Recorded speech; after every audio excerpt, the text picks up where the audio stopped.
Capítulo 5. Siempre decides algo. Imagina que alguien te pone una pistola en la cabeza y te dice que tienes que correr 42 kilómetros en menos de 5 horas o si no, te matará a ti y a toda tu familia. Sería horrible. Ahora imagínate que te compraste unos zapatos deportivos y ropa deportiva padrísimos, entrenaste con religiosidad durante meses y completaste tu primer maratón con tu familia más cercana y tus amigos aplaudiéndote y lanzando vítores en la línea de meta. Eso podría ser en potencia uno de los momentos de más orgullo en tu vida. Los mismos 42 kilómetros, exactamente la misma persona corriéndolos, el mismo dolor recorriéndote las mismas piernas, pero cuando escogiste libremente y estabas preparado para ello, fue un acontecimiento espléndido e impotente en tu vida. Cuando fue forzado en contra de tu voluntad, resultó una de las experiencias más atemorizantes y dolorosas de tu existencia. A veces la única diferencia entre un problema doloroso o sentirte con poder es la percepción de que nosotros escogimos que somos responsables de ellos. Si tu situación actual te hace sentir miserable, de seguro se debe a que consideras que alguna parte de él está fuera de tu control, que existe un problema y que no tienes la habilidad para resolverlo. Un problema que te lanzaron sin que tuvieras elección. Cuando sentimos que elegimos nuestros problemas, nos sentimos con poder. Cuando pensamos que los problemas nos cayeron contra nuestra voluntad, nos sentimos victimizados y miserables. La elección. William James tenía problemas de verdad muy malos. A pesar de haber nacido dentro de una familia rica y prominente desde su nacimiento, sufrió problemas de salud, de vida o muerte. Una afección en un ojo que lo dejó temporalmente ciego en su niñez, una terrible condición estomacal que le causaba vómitos excesivos y lo forzó a adoptar un oscuro y selectivo régimen alimenticio, problemas con su audición, espasmos musculares de espalda tan fuertes que por días enteros no le permitían sentarse o mantenerse erguido. Debido a esos padecimientos, James pasaba la mayor parte de su tiempo en casa, no tenía muchos amigos y no era particularmente bueno para la escuela. En vez de ello, pasaba sus días pintando, eso era lo único que le gustaba y lo único en lo que se sentía de verdad bueno. Por desgracia, nadie más pensaba que era bueno pintando. Cuando llegó a la edad adulta, nadie compró su arte y conforme pasaron los años, su padre, un empresario millonario, empezó a ridiculizarlo por su pereza y su falta de talento. Mientras tanto, su hermano menor Henry James se convirtió en un novelista mundialmente aclamado y su hermana Alice James también lograría un nombre como escritora. William era el tipo raro de la familia, la oveja negra. En un intento desesperado por salvar el futuro del joven, su padre recurrió a sus contactos comerciales para que William fuera admitido en la Facultad de Medicina de Harvard. Era su última oportunidad, le dijo su progenitor. Si le echaba a perder, no habría esperanza para él. Pero William nunca se sintió como en casa ni en paz en Harvard. La medicina nunca le atrajo. Todo ese tiempo se sintió un impostor y un fraude. Después de todo, si él no podía superar sus propios problemas, ¿cómo podría esperar tener la energía para ayudar a los demás con los suyos? Un día después de dar una vuelta por el área de psiquiatría, James escribió en su diario que sentía que tenía más en común con los pacientes que con los doctores. Así pasaron un par de años y de nuevo, con la desaprobación de su padre, William James dejó la facultad, pero más allá de lidiar con el peso de la ira de su progenitor, decidió irse lejos. Se enlistó en una expedición antropológica a la selva amazónica. Corría la década de 1860, de modo que los viajes transcontinentales eran difíciles y peligrosos. Si alguna vez jugaste de pioneros cuando eras niño, esto era un poco como este pasatiempo con todo y la disentería, los bueyes ahogados y todo aquello. Y así, William James llegó al Amazonas, donde comenzaría la aventura real. Sorprendentemente, su frágil salud se sostuvo durante el trayecto, pero una vez ahí, durante el primer día de la expedición, de inmediato contrajo viruela y casi muere en la selva. Entonces regresaron sus espasmos musculares, tan dolorosos que no le permitían caminar. Ya para ese momento estaba demacrado y famélico por la viruela, inmovilizado por su espalda dolorida, solo y a la mitad de América del Sur. El resto de la expedición había continuado sin él. sin una idea clara de cómo regresar a casa, un viaje que le llevaría meses y probablemente lo mataría de cualquier forma. Pero de alguna manera logró regresar a Nueva Inglaterra, donde lo recibió su aún más decepcionado padre. Para ese momento el joven ya no era tal, ya rozaba los 30 años, seguía desempleado, fracasaba en todo lo que emprendía, con un cuerpo que de modo rutinario lo traicionaba y no parecía que fuera a mejorar. A pesar de las ventajas y oportunidades que tuvo en la vida, todo se había desmoronado. Las únicas constantes en su existencia parecían ser el sufrimiento y la desilusión. William cayó en una gran depresión y empezó a considerar la idea de quitarse la vida. Sin embargo, una noche, mientras leía unas conferencias del filósofo Charles Peirce, James decidió realizar un pequeño experimento. En su diario escribió que pasaría un año completo creyendo que era 100% responsable de todo lo que ocurriera en su vida, lo que fuera. Durante ese periodo haría todo lo que estuviera en su poder para cambiar sus circunstancias, sin importar la probabilidad de fracasar. Si nada mejoraba en ese año, entonces sería obvio que en verdad no tenía poder sobre las circunstancias a su alrededor y entonces se quitaría la vida. ¿Qué pasó al final? William James consiguió convertirse en el padre de la psicología estadounidense. Su trabajo ha sido traducido a todos los idiomas habidos y por haber, y es reconocido como uno de los psicólogos, filósofos, intelectuales más influyentes de su generación. Regresó a Harvard como profesor e impartió conferencias por Estados Unidos, Europa y el mundo. Se casó y tuvo 5 hijos, uno de ellos, Henry. Se convirtió en un famoso biógrafo y ganó un premio Pulitzer. Años después, James se referiría a su pequeño experimento como su renacimiento, y a este le daría el crédito de cada logro sucesivo en su vida. Hay un simple detalle del que se deriva toda mejora personal y todo crecimiento: la comprensión de que somos individualmente responsables de todo en nuestras vidas, sin importar las circunstancias externas. No siempre controlamos lo que nos sucede, pero siempre controlamos cómo interpretamos lo que nos sucede y cómo respondemos a ello. Ya sea que lo reconozcamos de manera consciente o no, siempre somos responsables de nuestras experiencias. Es imposible no serlo. Elegir no interpretar conscientemente los eventos de nuestra vida es una forma de interpretar los eventos de nuestra vida. Elegir no responder a los eventos de nuestra vida es una forma de responder a los eventos de nuestra vida. Incluso si te atropella un coche lleno de payasos y encima te orinan todos los niños de un camión de escuela, sigue siendo tu responsabilidad interpretar el significado del evento y elegir una respuesta. Nos guste o no, siempre adoptamos un papel activo en lo que ocurre dentro de nosotros y a nosotros. Siempre estamos interpretando el significado de cada momento y de cada situación. Siempre elegimos los valores sobre los que nos desenvolvemos y los parámetros con los que evaluamos todo lo que nos sucede. A menudo un mismo evento puede ser bueno o malo, dependiendo del parámetro que elijamos usar. El punto es, siempre estamos eligiendo, tanto si lo reconocemos como si no, siempre. Todo se resume a cómo en realidad no existe tal cosa como que te importa un carajo. Es imposible, a todos nos tiene que importar algo. Que te importe un carajo todo es darle importancia a algo. Las verdaderas preguntas son ¿a qué elegimos darle importancia? ¿Sobre qué valores estamos eligiendo basar nuestras acciones? ¿Qué parámetros elegimos para evaluar nuestra vida? ¿Son estas buenas elecciones, buenos valores y buenos parámetros?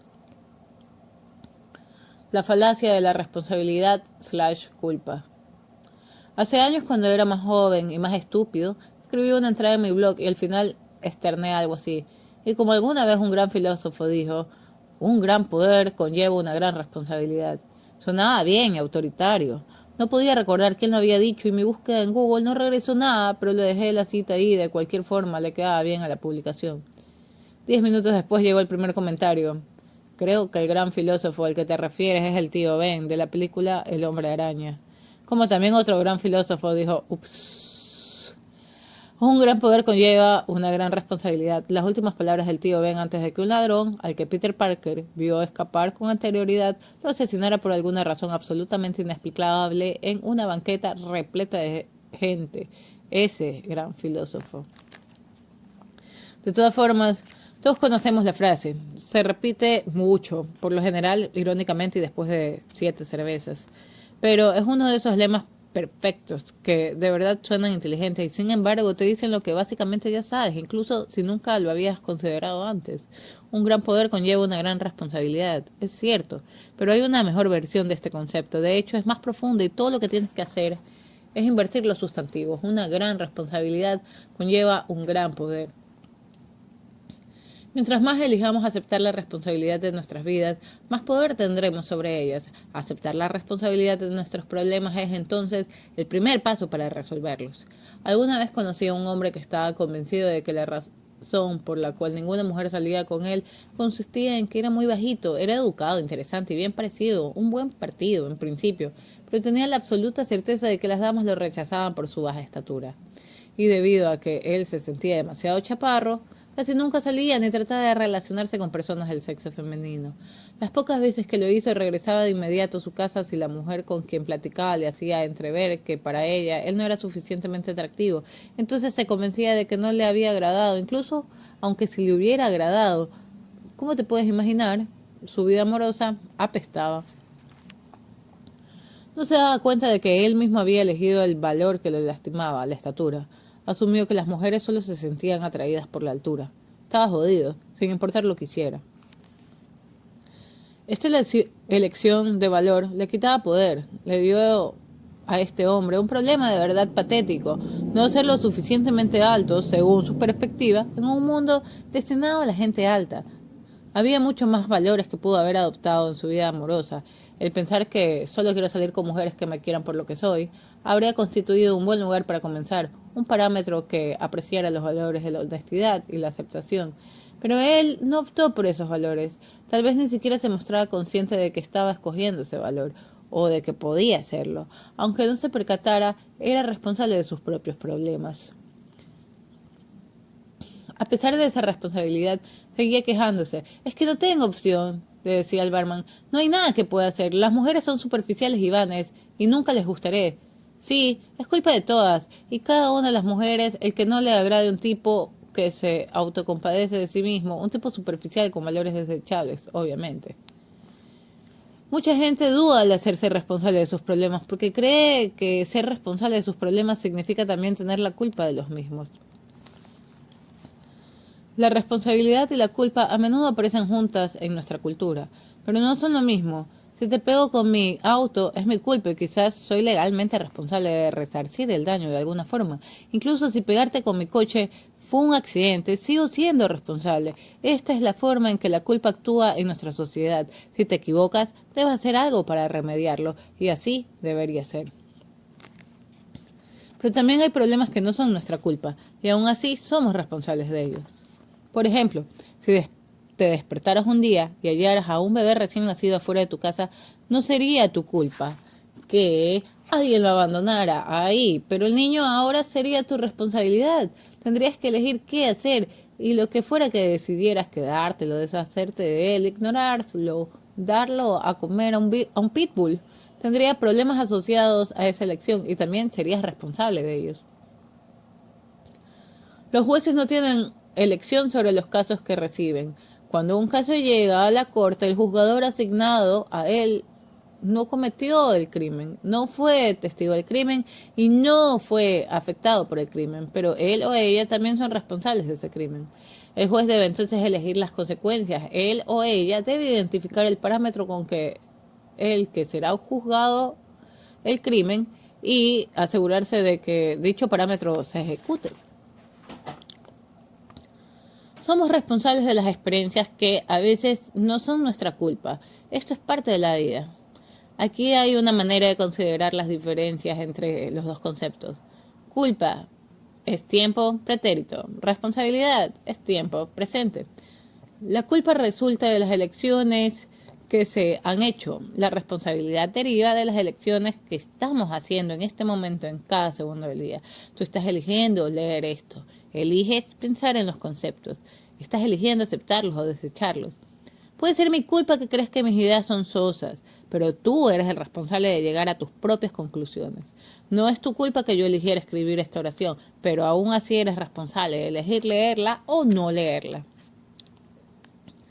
Existe una diferencia entre culpar a alguien más por tu situación y que la persona en realidad sea responsable de tu situación. Nunca nadie es responsable de tu situación más que tú. Mucha gente puede tener la culpa de tu infelicidad, pero nadie jamás será responsable de tu infelicidad más que tú. Lo anterior obedece a que tú siempre puedes elegir cómo percibes las cosas, cómo reaccionas ante las cosas, cómo valoras las cosas. Siempre puedes elegir el parámetro con el que evaluarás tus experiencias. Mi primera novia me cortó de la manera más espectacular. Me engañaba con su maestro. Fue maravilloso. Y por maravilloso me refiero a lo que sentí como si recibiera 253 puñetazos en el estómago. Para hacerlo peor, cuando le enfrenté sobre el asunto, rápidamente me dejó por él. 3 años juntos que se fueron al caño, así como así. Los siguientes meses me sentí miserable. Era de esperarse, pero también la responsabilicé de mi desdicha, lo cual, créeme, no me llevó muy lejos. Solamente empeoró mi sufrimiento. Verás, yo no podía controlarla. Sin importar cuántas veces le llamara o le gritara o le rogara que regresáramos o la visitara de manera sorpresiva en su casa o hiciera otras cosas irracionales y sórdidas como las que llevan a cabo los exnovios, jamás podía controlar sus emociones o sus acciones. Últimamente, aunque ella tenía la culpa de cómo me sentía yo, nunca fue responsable de cómo me sentía. Lo era yo. En algún momento, después de suficientes lágrimas y alcohol, mi tren de pensamiento cambió y comencé a comprender que, aunque me había lastimado, era culpable por ello. Ahora era mi propia responsabilidad de hacerme feliz yo mismo de nuevo. Ella nunca regresaría a arreglar mi mundo. Tenía que arreglarlo yo mismo. Cuando me enfoqué en esa certeza, varias cosas sucedieron. De entrada empecé a mejorar. Inicié una rutina de ejercicio y pasaba más tiempo con mis amigos, a los que había dejado al lado por salir con ella. Deliberadamente me dispuse a conocer gente nueva. Aproveché una oportunidad de estudiar fuera y trabajé como voluntario y poco a poco, de manera lenta, comencé a sentirme mejor. Aún sentía rencor por mi ex, por haber hecho lo que hizo, pero al menos ahora estaba tomando la responsabilidad de mis propias emociones. Y al hacerlo, elegía mejores valores, valores dirigidos a cuidarme a mí mismo, a aprender a sentirme mejor acerca de mí mismo, en vez de enfocarlos a conseguir que ella arreglara lo que había roto. Por cierto, todo esto de hacerla responsable de mis emociones es quizás parte de la razón por la cual me dejó. Les contaré más en un par de capítulos. Entonces, casi un año después empezó a suceder algo gracioso. Conforme veía en retrospectiva nuestra relación, comencé a notar problemas que no había detectado antes, problemas en los que yo tenía la culpa y que yo pude haber hecho algo para resolverlos. Me di cuenta de que tal vez no era un gran novio y que la gente no traiciona a alguien de pronto y por acto de magia, a menos que haya sido infeliz por algún motivo. No pretendo justificar lo que hizo mi ex, para nada.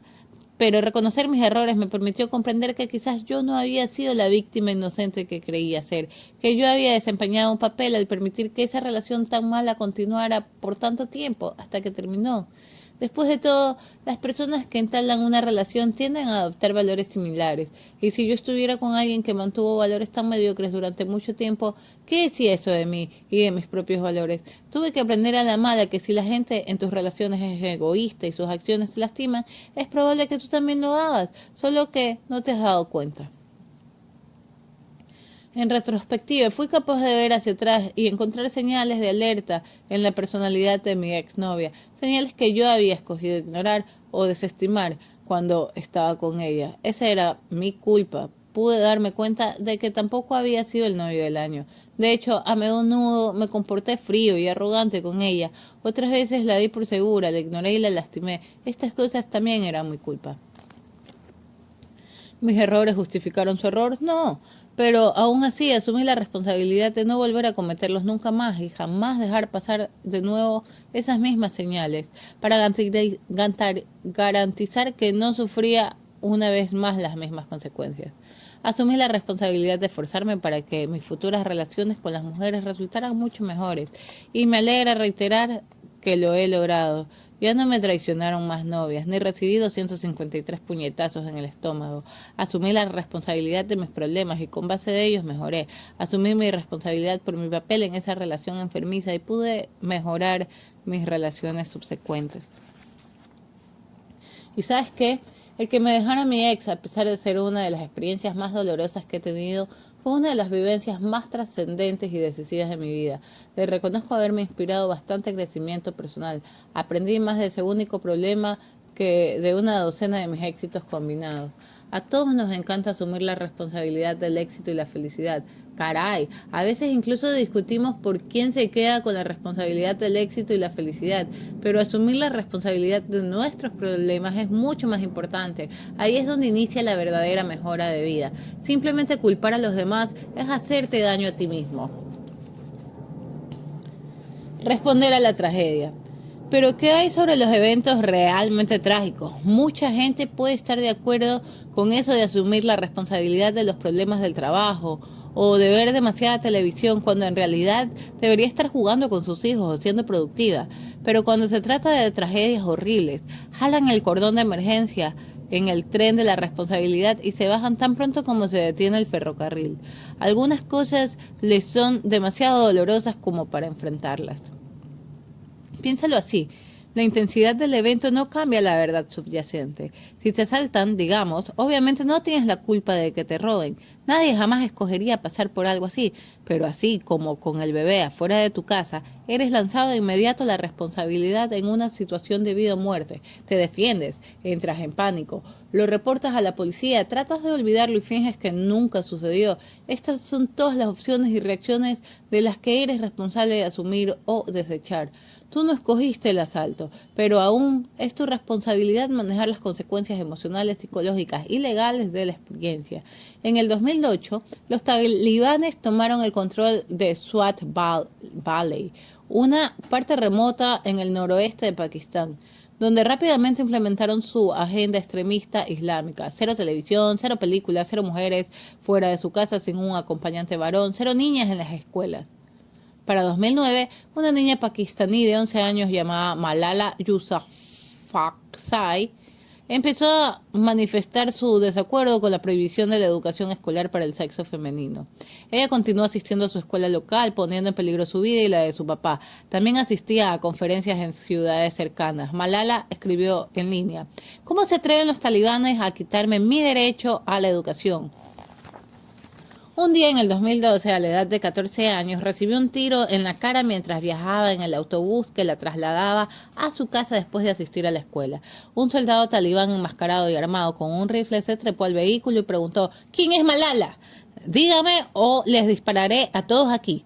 Malala se identificó, una elección asombrosa en sí misma y de sí misma, y el hombre le disparó en la cara frente a los demás pasajeros. Malala entró en coma y estuvo a punto de perder la vida. Los talibanes declararon públicamente que si de alguna forma sobrevivía al atentado, además de ella, ahora matarían a su padre. En la actualidad, Malala aún vive. Aún habla de la violencia y la opresión en contra de las mujeres en los países musulmanes, solo que ahora lo hace como una autora bestseller. En el 2014 recibió el Premio Nobel de la Paz por sus esfuerzos. Parece que haber recibido un balazo en el rostro solo le proveyó una audiencia más grande y más valentía que antes. Podría haber sido fácil para ella mentir y decir no puedo hacer nada o no tengo opción. Eso, irónicamente, también hubiera sido su elección, pero eligió lo opuesto. Hace unos años escribí en mi blog algunas ideas de este capítulo y un hombre dejó un comentario. Dijo que yo era superficial. Añadió que no tenía una comprensión real de los problemas de la vida o de la responsabilidad humana. Señaló que su hijo recientemente había muerto en un accidente automovilístico. Me acusó de no saber lo que es el dolor verdadero y dijo que yo era un cabrón por sugerir que él era responsable del dolor que sentía por el fallecimiento de su vástago. Obviamente el hombre había sufrido un dolor más grande del que la mayoría de la gente tiene que enfrentar jamás en su vida. Él no escogió que su hijo muriera, ni fue su culpa el que feneciera. Tenía la responsabilidad de enfrentar su pérdida, a pesar de que era clara y comprensiblemente indeseada, pero a pesar de ello, él era responsable de sus propias emociones, creencias y acciones. La manera como reaccionó a la muerte de su hijo fue su propia elección. El dolor de uno u otro tipo es inevitable para todos, pero tenemos el derecho de elegir lo que significa para nosotros, incluso al decretar que él no tenía opción y que solo deseaba que su hijo viva de nuevo. Él estaba eligiendo. Esa fue una de las muchas formas en las que pudo haber elegido usar ese dolor. Por supuesto que no le dije nada de eso a él. Yo estaba demasiado ocupado horrorizándome y pensando que si probablemente esto me rebasaba y que no tenía la más mínima idea de lo que estaba hablando. Ese es un peligro latente en mi línea de trabajo. Un problema que yo escogí y un problema que es mi responsabilidad afrontar. Al principio me sentí fatal, pero después de unos minutos comencé a ponerme furioso. Sus objeciones tenían muy poco que ver con lo que yo, de hecho, afirmaba en mi artículo, me dije. ¿Y qué carajo? Solo porque no tengo un hijo que haya muerto no significa que no he experimentado un dolor horrible. Pero entonces apliqué mi propio consejo, elegí mi problema. Me podía enojar con este hombre e iniciar una discusión, tratar de demostrar quién de los dos había sufrido más, lo que solo nos habría hecho ver a ambos estúpidos e insensibles. O podía elegir un mejor problema, trabajar en practicar la paciencia, comprender mejor a mis lectores y tener presente a ese hombre cada vez que escribiera sobre dolor y traumas de ahí en adelante. Y eso es lo que he tratado de hacer desde entonces. A él simplemente le respondí que sentía su pérdida y dejé ahí el tema. ¿Qué más puedes decir? La genética y las cartas que nos tocaron. En el 2013 la BBC reunió a media docena de adolescentes con trastorno obsesivo compulsivo, TOC, y los acompañó conforme recibían terapias intensivas para ayudarlos a superar sus pensamientos indeseados y sus comportamientos repetitivos. Una de ellas era Imogen, una chica de 17 años que tenía la necesidad compulsiva de tocar cada superficie por la que pasara.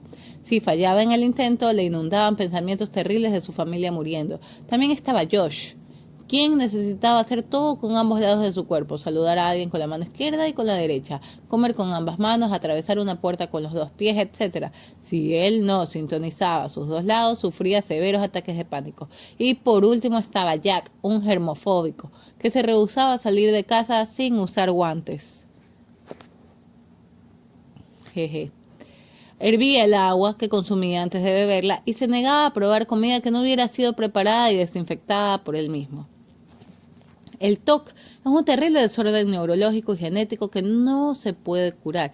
En el mejor de los casos, se puede aprender a manejarlo y, como veremos, controlar este trastorno se reduce a manipular los valores propios.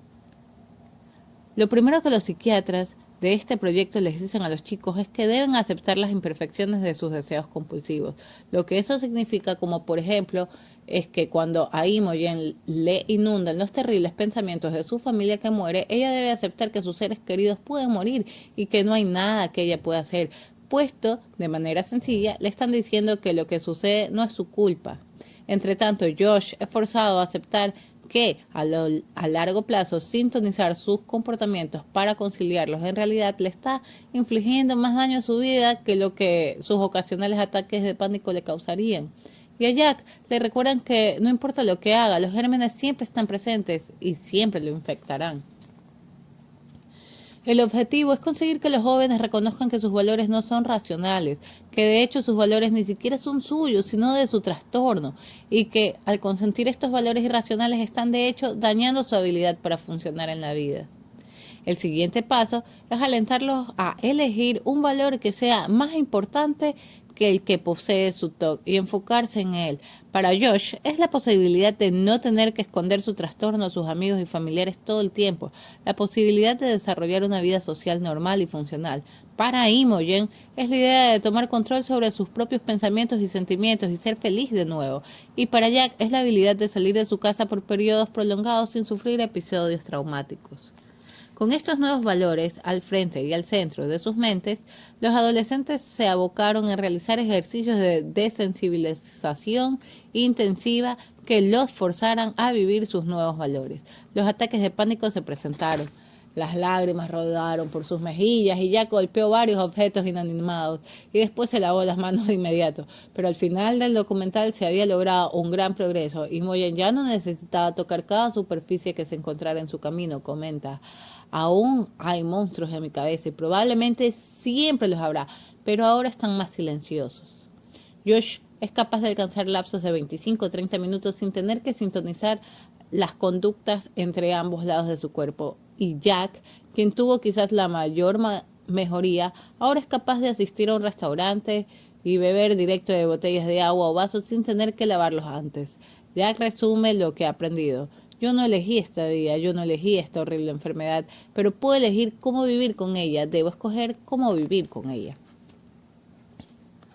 Muchas personas que nacieron con una desventaja, ya sea TOC o una estatura baja o algo muy diferente, eligen pensar que ésta les ha robado algo sumamente valioso. Sienten que no hay nada que puedan hacer al respecto, así que evaden asumir la responsabilidad de su situación. Piensan algo como, yo no escogí esta genética de porquería, así que no es mi culpa si todo sale mal. Y es verdad, no es su culpa, pero aún así es su responsabilidad. Cuando cursaba la universidad tuve la loca fantasía de convertirme en jugador profesional de póker. Ganaba dinero y todo, y fue divertido, pero después de un año de juegos serio me retiré.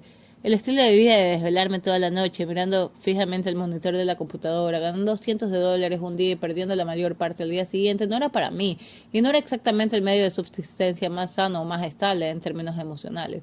Pero mi tiempo de jugar al póker tuvo una sorprendente y profunda influencia en la forma en la que veo la vida. La belleza del poder es que, si bien la suerte siempre tiene un papel importante, esa misma suerte no dicta el resultado de un juego a largo plazo. A una persona le puede repartir cartas terribles y aún así ganarle a quien le tocó una gran mano. Claro, quien posee las mejores cartas tiene mayor probabilidad de ganar la partida, pero al final el vencedor está determinado por si acertaste las elecciones que cada jugador hace durante el juego. Yo concibo la vida en esos mismos términos. A todos nos reparten cartas, a algunos nos tocan mejores cartas que a otros. Y si bien es fácil obsesionarnos con las cartas que tenemos y sentir que nos tocó una pésima partida, el juego real consiste en las elecciones que hacemos con esas cartas, los riesgos que decidimos tomar y las consecuencias con las que elegimos vivir. La gente que de manera consistente toma las mejores decisiones en las situaciones que se les presentan son aquellas que por lo general sale avante en el póker, igual que en la vida. Y no es necesariamente la gente con las mejores cartas. Hay quienes sufren psicológica y emocionalmente por deficiencias neurológicas o genéticas, pero eso no cambia nada. ¿Cierto? Heredaron una mala partida y no es su culpa.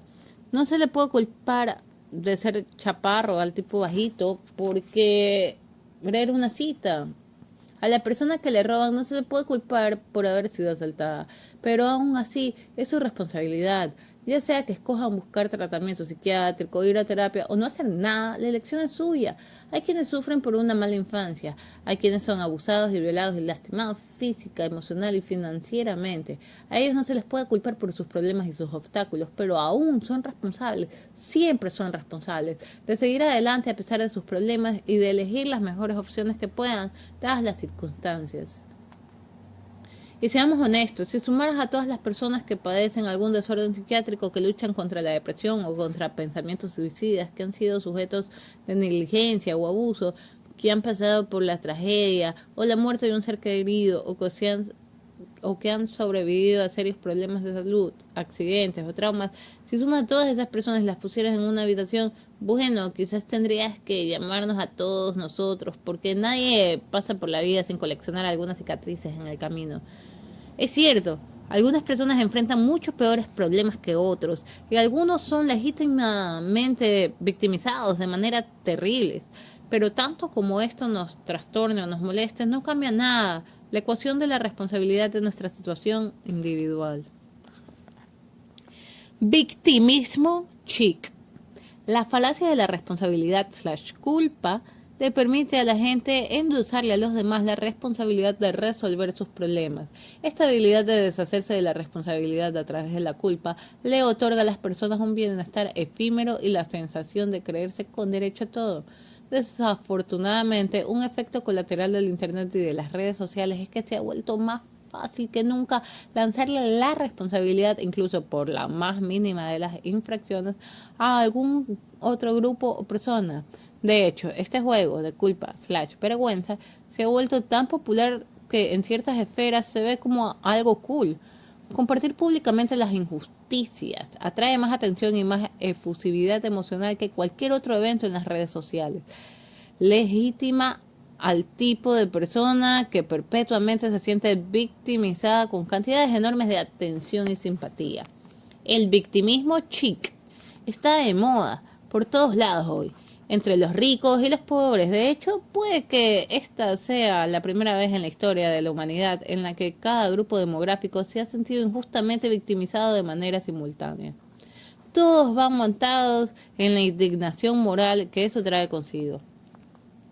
En este momento, cualquiera que se sienta ofendido por cualquier circunstancia, ya sea el hecho de que un libro sobre racismo fue autorizado como parte de una clase universitaria, o que los árboles de Navidad fueron prohibidos en el supermercado local, o que subieron los impuestos medio punto en los fondos de inversión, todos se sienten oprimidos de alguna manera y piensan que, en cierto modo, merecen estar muy molestos y obtener un cierto grado de atención.